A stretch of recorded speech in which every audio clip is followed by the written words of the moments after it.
Hello children, how are you today? En esta oportunidad vamos a repasar lo que estuvimos trabajando en nuestra clase de inglés. En nuestra clase presencial estuvimos trabajando con family, los miembros de la familia. Y aprendimos estas palabritas. Let's see.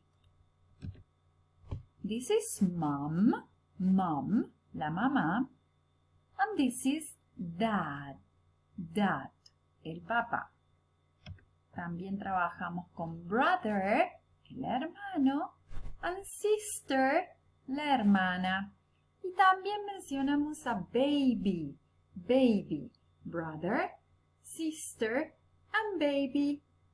Y ahora sí, les dejo una canción para practicar con los miembros de la familia.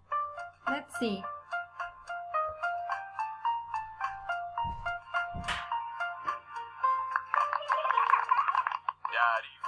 Daddy finger, where are you? Here I am, how do you do? That is Daddy, el papá. Mommy finger, where are you? Here I am, how do you do? That is Mommy.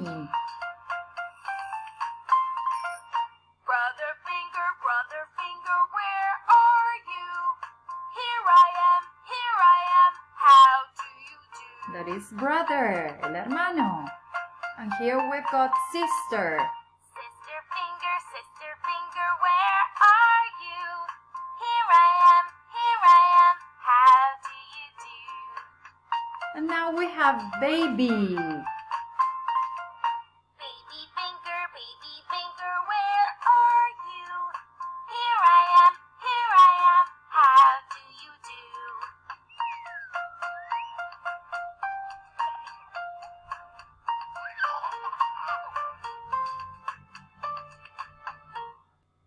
Okay, here we've got dad, mom, brother, sister, and baby. Ok, espero que les haya gustado la clase de hoy, a practicar todas esas nuevas palabritas que aprendimos y a practicar la canción también. Bye bye, see you.